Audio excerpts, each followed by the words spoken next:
I suppose every time I've ever talked to Charlie Pride, we always wound up talking about astrology. And astrology for you is a hobby, isn't it, Charlie? Well, sort of, Ralph. I was about around 4 years ago.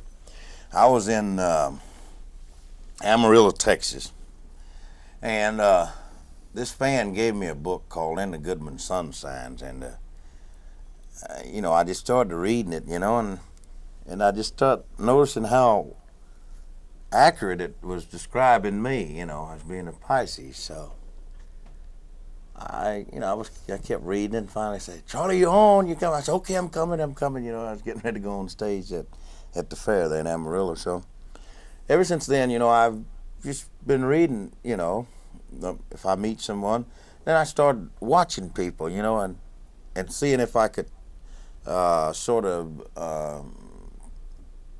pick out what they are, as to what zodiac sign they're born under. So I'm All about right. 50-50. Now, when you watch somebody, what do you watch for? Well, you can watch. Mostly you watch the eyes. You look at the facial structure. You watch the hands. Different type of certain walk, how they walk. So, it's many ways you can try to watch and determine whether what they are. It's something that has definite features. Don't I hear a feedback echo back? Charlie, when's your birthday? March the 18th. All right. Now, what sort of person is Charlie Pride? Are you moody? Well, yes, sometime. What I try to do, that is one of the traits of a Pisces, being moody and up or down, that sort of thing. Are you very sensitive? Well, that's supposed to be, again, a Pisces is supposed to be very sensitive. Myself, I consider myself have worked at mine. I consider that a weakness. So in reading this, I have worked on my sensitivity. I think I'm less now than I would be if I hadn't gotten into astrology. Is it easy to hurt your feelings? No. Has it ever been? Yes. So you've overcome that. I believe so. I have worked at it, and I really think that I've, to a great degree, overcome it. Are there many, according to what you've learned, are there many country music stars who are into astrology? There's quite a number. Not only country music, quite a bit of people, all different walks of life. But, the stars have been here a long time, and it's just a lot of people interested right Now, now. some of our listeners would take you to task and they would tell you that this contradicts their religious teaching. Yes, now that's right. A lot of people would consider that a person that looks into astrology would be something making of the devil and that sort of thing, devil's work and that sort of thing. Now, my contention, there's no such thing as a devil. I mean, like a lot of people put the devil up on a par with the Almighty God. I don't think it's, but God, in my estimation, my belief, is it. I mean, He's over everything. So how can anybody come and tell me that the devil can be on equal with God? I don't see that at all. Don't exist in my book. So astrology, as you know it, is As I believe it. or as you believe it, does have a bearing on your life. Yes, so as religion, or so as the Almighty God. In other words, I feel that the Lord put everything here on this planet. I believe He's in charge of everything. So why can't He be in charge of astrology? The same as He's in charge of all of the books that you can find on religion and the Bible and so forth. So that's the way I operate. Are you saying that astrology then is the handwork of God? I'm saying I think He has a whole lot to do with it, or not. He has a whole lot to do with it. I think He's in charge of all of it. And in other words, they say, well, you got so many denominations, saying religion, aren't you got? I was brought up in a Baptist home, baptized as a Baptist. I have right now, one of my brothers is a Seventh-day Adventist. Three people in my family, in my household right now, have become Catholic, which is fine. Me, I'm still a Baptist as far as a religion, as a denomination. Who are the Catholics in your family, Charlie? My wife, my two youngest children. Does that make your family, is it in conflict? Not with me. Okay.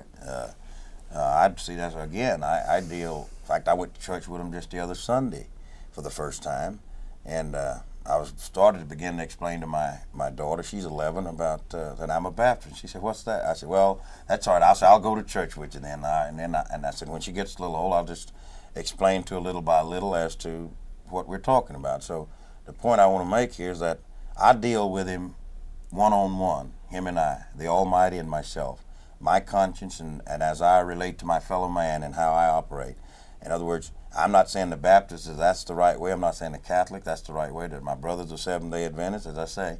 I mean, their Sabbath day is on a Saturday. That's fine. I mean, so, it's just that I think each person has to deal for himself and relate to all the mortals that he's here with. And like when I meet an atheist, I don't turn him off or turn him away. I want to talk to him because he's breathing the same air I am, and we got to exist on this planet. So I want to find out why I believe in an Almighty, and he, as being an atheist, don't believe in nothing supposedly, and so forth. So I'm willing to want to talk and find out what's you said. So it's the same thing here. Why should I turn away from astrology? Why don't I look into it, use it along with all the rest? Why every little thing that I can find to help me along the way, because what do I know? I don't know nothing. I'm a believer. I'm an instrument. This is what I believe. I'm an instrument unto God, through God. I think that I'm here just like any other mortal, an instrument that's put here. And I think, what is it? God made man in his own image. Well, okay. If when I hear someone use, well, I know this. That's a pretty big word. I know. Me, I'd just rather say, I believe. I believe or I don't believe. I believe this much, I don't believe that much, so forth and so on. In other words, there's only one person that knows, and that's my maker, the one we're talking about. Charlie, with this in mind, would you consult the stars with regard to your career, for instance, No. in picking a song? No, I'm not that. No, there again, you see, I think that's getting too deep in anything. I don't believe in getting too deep in anything to where it will maybe mar your, what you call it, fanatic or whatever. You can get too deep in religion. I think I truly believe you can get too caught up in that particular aspect of trying to balance out every little thing you need, that I feel you need to get along in this world and try to make it. And say, well, like a lot of people said, music is the only way. No, it isn't. Religion is the only way. No. Astrology is the only way. No. Everything on this planet is relative. So I want to take a look at everything I can, because what do I know? Nothing. Charlie, do you read a lot? No. I'm planning on starting to read a little bit more. I hope to write some songs. I'm going to try to get off the road and stop performing so much and try to write some music, and then I want to do some TV specials and this sort of thing, and stop touring as much as I've been. I'm going to still do my touring, but I'm going to cut back and try to do other things. Charlie, is it hard to beat Charlie Pride? Let me explain the question. You're a very popular person, and I know that there are great demands made on you as Charlie Pride. Is it difficult to meet all the demands that are made on you? Well, it is. It's hard for me to say no. You asked me a while ago what is a Piscean like? Well, if I would try to go into what really makes up the nature of a Piscean, it would sound like I'd be patting myself on the back. I'm a very compassionate person. It's hard for me to say no. You tell me, if you get me cornered and start talking to me long enough, and it's not trying to be humble or pat myself on the back, if you talk to me long enough and I listen and sit there and listen to you, eventually I might say no, and I keep saying no, but eventually I'm going to give in, and it's like to say the true fish will surface. In other words, you'll get what you want, because it's hard for me to say no. So in that respect, it is hard for me to try to take care of all the demands that's put on me and people asking me to do things. Well, take for instance today. I'm doing 3 or 4 things today. I'm giving you an interview. I'm taping 2 TV shows tonight. I mean, that's pretty demanding, and I'm not angry about nothing. It's just that I could have said no to either one of the two, but that's a clear example right there. How about how about in the framework of your family, Charlie? There again, I assume you have to set aside a certain amount of time. well, I try, and right now they're being left out. They're being neglected from the standpoint of having me home as much as I should be. And I realize this. Like my oldest son, you might say, got away from me before I really grew up with him. I've been with him as much as I'd like to be with the other two youngest. But I say this, that when people ask, don't you miss being home with your family? No, but yes. So it sounds contradictory, but see, when I go out like on a tour, like I was in Australia, well, I had all those shows to do, and if I took the time to start really missing my family like you ordinarily would, if you start to dwell on it and think about how you'd like to see them, my little daughter and my wife. Of course, I take her with me, but quite a number of times. But if I was to start to sit and say, oh, I'd love to be home, well, I wouldn't be able to go out on that stage and perform the way I like to give my fans what they paid to see. They paid to see the best show they could that is possible to give them. So it's sort of like I store this longing back in the back of my mind and take care of first things first. All of those shows to do exactly every night the best show I can do until we wheel off every one of them, get them all done like we did do and come back home from Australia and like we're doing right now.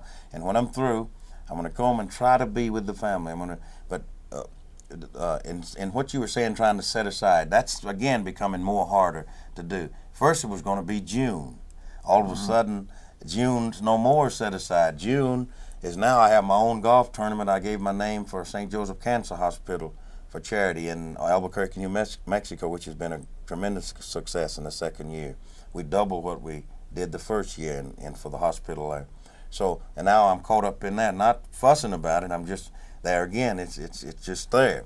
And then I go and play this tournament and that tournament. I'm now involved with so many golf tournaments for charity and so forth that June is gone. Do you play in other people's golf tournaments so they'll be sure and come and play in yours? No, I mean, no. I've assumed but it does happen. It's something. It happened this year. Really, it hasn't been, but it did this year. It sort of happened that you do feel obligated. Of course, like I'll give you an example. Red Stegall, he emceed my tournament in Albuquerque for the last 2 years, and it really put pressure on me. He didn't put no pressure on me. It put pressure on me in the sense of making a decision. How can I say no to what he's done for me? So you do Red get. now has his own golf tournament. Yes, in Kerrville, Texas. Yes, and I went and played in that. Yes.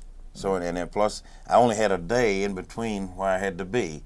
The next day I only could play one day. I had to be somewhere else the next day. Charlie, is there a month that you do block off and say, I'm not going to work, I'm going to stay Well, home? it was June, as I said, but now we're talking, when I say we, my wife and I, we're talking that we've got to find that month, which I guess will be July now, at least 2 weeks or 3 weeks, whatever it takes to just say no to daddy or mother, anybody, to do what we want to do. Whether if we want to stay in bed all day, or we want to sit around the house, if we want to say, let's take off and go to New York, or let's go to wherever, and not have a rigid schedule. Like, see, in golf tournaments, and so you still have a schedule. You still schedule out to tee off time, and usually they have a show, or in the tournaments they have a show that they put on every after the tournament is over. So you're still booked, you know. So you're really not doing what you want to do as a family, as doing what is supposed to be laid aside for that particular reason. So December we've pretty stuck to it pretty good. December we don't do nothing, and so far we've been able to take off. When November's over, December we don't do a thing, no TV, no nothing. Charlie, a lot of people have wondered, because when you become a legend as you have, some of the stories get a little out of kilter. So did you play Major League Baseball in your life? Well, I was in spring training. I never played one game under contract in the major leagues. I played, most of my experience was in the old Negro American League, but as close as I got to the major leagues was with the California Angels back in 1961. When they expanded the American League, and I was with them about 2.5 weeks.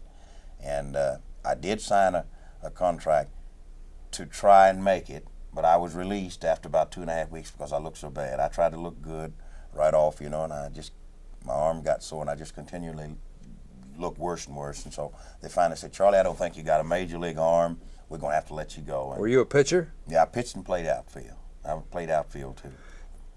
Tell them the Willie Mays story. I love that. Where you Well, you see, when I played in the old Negro American League, they used to, when I say they, all of the Negroes, all the blacks now, which is they call now, used to bring all of the, get the best ones in the major leagues, best blacks in the major leagues, and bring them down to play us out of the which was called the Negro American League. I guess it'd be called the Black League now. But as those different description goes, as clarifying what is what. That's what we were talking about earlier about skin hang-ups. I'm just Charlie Pride, the guy, but who happens to be black now. But I start off colored Negro. I just want to throw that in. But that's, again, another thing. What do you like to be called? Just Charlie Pride. Whatever. You can call me black, colored, Negro, Charlie Pride, poopy-doo. Just be nice to me, say hi. All right, but what I am, I'm an American, the man. In this story, you had to pitch against Willie Mays. Yes. Well, now, the point is, I'm going to name you the lineup that we're talking about. It was Willie Mays, Hank Aaron, Ernie Banks, Junior Gilliam, Monty Urban, Gene Baker, Elston Howard, George Crowe. Pitching, they had Newcomb, Connie Johnson, Brooks Lawrence. I mean, it wasn't no weakness nowhere.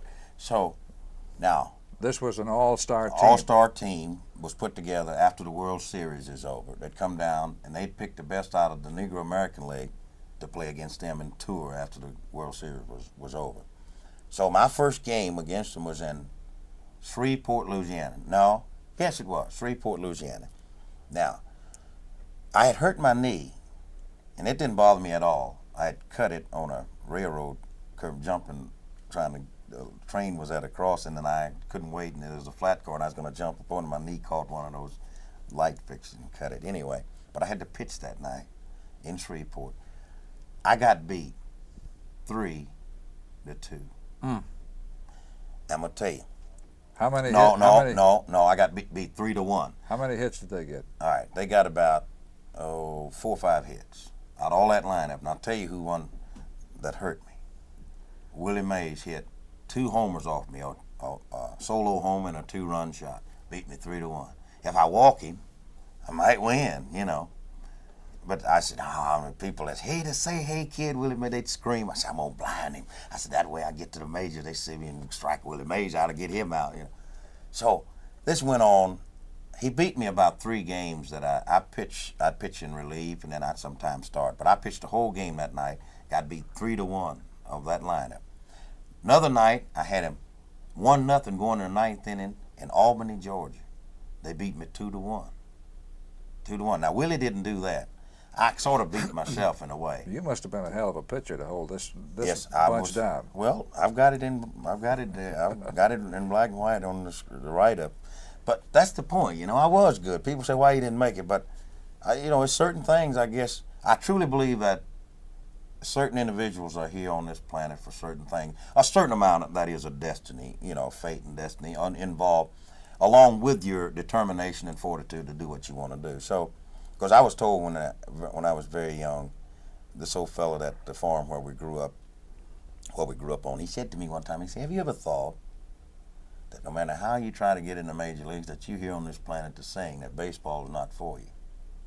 And he said that way back. I was about 18, 19 years old. I said, what's he talking about? I can run 110 something. I hit over 300 everywhere, played. Then I look back on, I cut one record, another record, and then later on, especially and supposedly in the music that I don't suppose to succeed in by society's thoughts and standards way back. But here I am, 20-some albums later. All right, Charlie, we have digressed a little bit. Getting back to Willie Mays one more time. All right, let me say, they set you up, didn't they? Well, here's the deal. I'm gonna do it as quick as I can. Willie Mays hurt his shoulder in Austin, Texas. And I mean, what year are we talking about? 55. Okay. 1955. And so he slid into second base and hurt his shoulder, and he was out. And I pitched the next night in Victoria, Texas. Now, he was on the sideline, and the score was real close. And I warmed up, was coming in relief. The minute I started warming up, he started warming up the bat. Now, his right shoulder was hurt. So he comes in to pinch hit. First time up, he starts to swing, you know, with both hands and just takes the right arm and just with his left arm and hit a shot off the left field wall, a double. I mean, you know, I said, my goodness. And all right, the next three batters, I struck out the next two, and the next one grounded out. He never did score, left me at second base. But I mean, Hank Aaron never got a hit on me that whole tour. Never got a hit off of me. He won the batting championship that year. If you check who won the batting championship in the National League 1955, it was Hank Aaron. He never got a hit off me on every time I faced him. Now, but this Mays, he hit me everywhere but on the bottom of my foot. I asked Al Smith. He was one too. Al Smith used to be at the Cleveland Indians, Chicago White Sox. He said to me, I asked him, I said, Al, what is his weakness? I said, now, everybody's got some sort of slight weakness, you know, either slow change up or inside. He said, well, pitch him high and tight. Now we go into Sikeston, Missouri. I pitch him high and tight. Hey, Al! 400 and some foot homer, you know, right? Change up on him. You know, now, about 15 years later, I'm out in Phoenix, and Willie, you know, we're sitting at the counter eating breakfast, and we started talking about those days, you know. He said, and I was telling him about asking Al Smith about, he said, well, they wasn't helping you, so they were setting you up. I said, that's my strongest power, high and inside and change-ups. He said, they wasn't helping you to make me look bad. They were setting you up for me. I said, well, now I learned. So it took you 15 years to learn. Well, what I should have done was threw it behind him. It's certain guys that just can hit you, you know. And there's Hank Aaron's not a great hitter around, but he didn't get nothing out on me. But Mays, whew, they great. Both of them are great ball players. Let's face it. But I'm just saying, this man just, and I was throwing good knuckleballs at that. I mean, that's when you say about me being a good baseball player. I'd hurt my arm and I went strictly to knuckleballs. That's what I was throwing. Did you ever meet Gene Autry? Yeah. When when I was with the Angels, and they were gonna let me go and cut me loose because I looked so bad. And I went to him. I said, "Now, Mr. Autry, now somebody had to help you when you come out of Oklahoma." I said, "Now don't send me home yet. I'm gonna be all right." He said. So he was eating a hamburger sitting out on the patio of the hotel, and he said, "Well, I don't run the club, so you have to talk to Mr. Bill Rigney and Fred Haney, the general manager and the mayor." I said, "But they fixing to send me home." He said, "Well," so we meet about which has been about 6 years ago. I was going to spring training with the Milwaukee Brewers before we got our team, the Texas Rangers, and we went to play them at Palm Springs, Milwaukee. I rode over with them, and I was taking spring training with them. So the dugouts meet. They come at a point to where they meet, and he was standing there, and I said hi to him, and we got to talking about that because they shipped me home with a tuna fish sandwich and an orange. That's what they sent me home when they cut me loose. I had a tuna fish sandwich and an orange. And one of the guys that now with the Texas Rangers was with the California Angels when I was there was named Jim Fregosi, and he said, "Oh, Charlie, he comes back from this very park here," and I was giving an interview there in Palm Springs, and say he left here with a tuna fish sandwich. Now he can come back and buy half the ball club, which is not true, but you know, he said he's flying his own plane. Did they give you a bus ticket? Oh, they gave me yeah. Bus ticket, a tuna fish sandwich, and an orange. And an orange. And say goodbye. Yeah. Why didn't they just send you down to a minor league ball club? Well, they told me to go by San Bernardino, which I did. I did go by there, but after you start going down, I mean, it's just back to the smelter. It was back to the smelter for me. Did you give up baseball then? No, I had one more. Were you still playing baseball when you got into music? Yes. And then the music became so... Well, after you reach a certain age, you get over 25, it's kind of hard to get into the majors because they figure you should be establishing records by the time you're 25 instead of trying to get there. So they're looking for young ball players. Do you still work out in the spring? Yes, every year. With the Texas Rangers now. Do you wear a uniform? And see, I had heard that you had played in some of the spring exhibition games. No, I do it. I don't just go down and just mess around. I sign a contract, a legitimate contract, and perform, and take the same ritual training that everyone in the camp takes. And I was a legitimate designated hitter on my birthday about 2 years ago when I got a hit off of Jim Palmer, Cy Young Award winner. Mm-hmm. and I got a hit off him right up the middle. And someone asked, did he let you hit it? Well, you can pop up in batting practice. So whether he let me hit it, or so he can say he let me hit it or whatever, or he let up, or he tried to let me hit it, that don't make any difference. You can pop up just for a guy laying it in there, you know.